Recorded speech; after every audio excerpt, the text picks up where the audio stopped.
माझं नाव काय, व्हिडिओ चालू होता. आणि मी सध्या काय, या 3 गोष्टी बोलायच्या. जे विद्यार्थी बोलणार नाहीत त्यांना संपूर्ण भोजनाचा खर्च द्यावा लागणार. काय करता सर? हो सर. चंद्रशेखर बरोबर ना? जे विद्यार्थी बोलणार नाही त्यांना संपूर्ण कार्यक्रमाचा खर्च द्यायचा कबूल केलं पाहिजे. तुम्ही ठरवा बोलायचं किती बोलणार, त्याच्यामध्ये काहीच बोलणार नाही. सर्व शिक्षक बांधवांना विनंती आहे, आपापल्या जागी आपण व्हायचं आणि आपल्या आवडत्या विद्यार्थ्यांची आपल्या मित्रांचे प्रत्येकाची बरोबर या ठिकाणी त्याचा परिचय या ठिकाणी सर्वांना करून घ्यायचा. कृपया सर्वांनी बसायचं. केव्हा सर या तुम्हाला सर्वांना आठवत असेल 8वीचा वर्ग, 9वीचा वर्ग. हो सर्व मॅडम, आताचे मॅडम तवाचे विद्यार्थी, त्यावेळेचे विद्यार्थी. मला आताही अदृश्य सर खूप गमतीची आठवत आहेत. बरेच विद्यार्थी पूर्वीच्या स्थितीमध्ये शेतावरून म्हणायचं, अनुभवावरून म्हणायचं, बऱ्याच मुलीचं बघत होतो मी. अगं किती बरं वाटतंय. 25 वर्षानंतर हे सगळे चेहरे एकत्र आलेले, आपण एकत्र आलेलो आहोत. त्या सगळ्यांच्या भेटी होत आहेत आणि निश्चितच आपल्या जीवनातला एक आनंद उत्सव. हा उत्सव काळाच्या केंद्रामध्ये आपल्या सर्वांना या ठिकाणी आदर करायचं. आता मला एक सांगा, 5 मिनिटापर्यंत प्रत्येकाने आपलं मनोगत व्यक्त करायचं, आपल्या मिनिटाच्या पुढे जायचं, नाव सांगायचं, गाव सांगायचं आणि सध्या आपण काय करतोय. गृहिणी आहे तर गृहिणी, नवऱ्याला भांडण करते तर मी भांडण करतोय, सगळं सांगायचं. इथं तुम्ही नवऱ्याला घेऊन आम्ही तुमच्या पाठीशी आहोत, ही सगळी खेळी तुमच्या पाठीशी आहे. आज नवरे तुम्हाला दिले पाहिजे, कारण सोबत आणले ना रुपयाला. नंदू सर कुठे सगळे जोडपीत आलेले. तर सुरुवात तिकडून करायची की इकडून करायची? नवऱ्याला भांडा, उद्या नवरे तुम्हाला भांडतील त्यावेळेस आम्ही अजिबात तुमच्यासोबत येणार.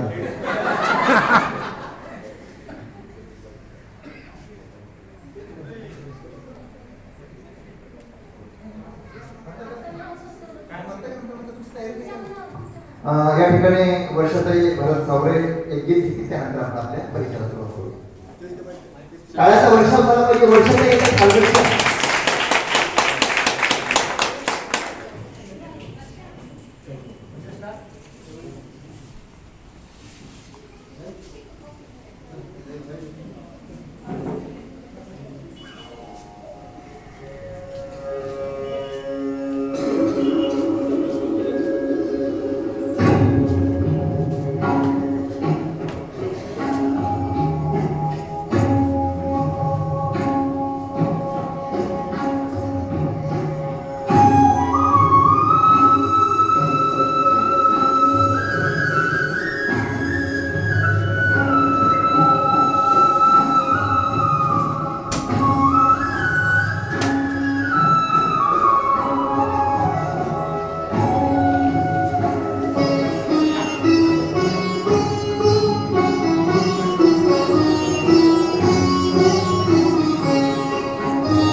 मी म्हणेन या शाळेतली हलगरा डगरीची ती लता देते एखादे ग्रंथावर झाले आणि असे रत्न आज या कार्यक्रमाच्या रूपाने मला माहिती झाली. आता महाराष्ट्रावर फिरतो, भारी भारी आवाजाच्या लोकांना ऐकतो, तेव्हा मी मोहित होत जातो. परंतु खरंच वर्षाताईचा आवाज ऐकल्यानंतर मंत्रमुग्ध होतो. काय सूर आहे, काय चढउतार आहे, काय आरोह, काय आवाज. धन्यवाद. टाळ्याच्या गजरामध्ये आपल्याला सर्वांचं त्या ठिकाणी हार्दिक स्वागत. खरं सांगू का, मदरशाचा आजचा दिवस मंत्रून टाकणार, भारावून टाकणार. त्यावेळची शाळा 25 वर्षापूर्वी ते झाडं, ते झुंबर, ते वर्ग, ते पत्रे, त्या खोल्या आणि आपापली ठरलेली जागा.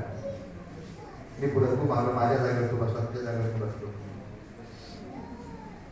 ती परीक्षेची धावपळ, ती 26 जानेवारी 15 ऑगस्ट, वेगवेगळे कार्यक्रम, कधी भाग घ्यायचा, कधी घ्यायचं नाही, कधी सोबत बसायचं, शाळा चुकवलेले दिवस, परीक्षेचे दिवस, पेपर लिहितानाचे दिवस, ताणलेले भुकेलेले दिवस आणि कितीतरी आठवणीत राहणारे चांगल्या वाईट घटना प्रसंगाचे हे सगळं मंत्रून टाकणारा होता. रोजचा संसार, स्वयंपाक, भांडे घासा, झाडून करा, लेकरांना तयार करा, शाळेत पाठवा, नवऱ्याचं ऐका, नाही नवऱ्याला ऐकवा, हे सगळे खेळ आज बावगडतो. 25 वर्षानंतर तुम्ही सगळे त्या ठिकाणी निश्चितच स्वर्गवासी राजेजी मुकुटरावजी शिंदे हे आपल्यात नाही. हा सगळा सोहळा पाहायला जर त्याला आपल्याला राहिले असते तर त्यांचे डोळे मारावे. कुठल्या कुठे गेली. मला आठवतंय तुमच्याच इथे शिकलेली एक विद्यार्थिनी, तिची एक मुलगी डॉक्टर बाबासाहेब आंबेडकर तंत्रशास्त्र विद्यापीठ लोणेरे रायगड या ठिकाणी मी भेटलो. किती विद्यार्थ्यांना भेटलो. माझ्यासोबत 2 गाड होते. तुम्ही मला लिहायचे समजू नका, लय भारी माणूस आहे. माझ्यासोबत 2 गाड होते विद्यापीठामध्ये. तंत्रशास्त्र विद्यापीठ लोणेरे रायगड मधलं विद्यापीठ आहे. 700 एकर 1000 एकर मधलं विद्यापीठ आहे. त्या व्याख्यानाला गेल्यानंतर माझ्यासोबत 2 गाड होते. ते रोहिला नाही, रागिणीला नाही. रागिणी घोडा. खरं तुम्हाला भेटायचे म्हणजे मला भेट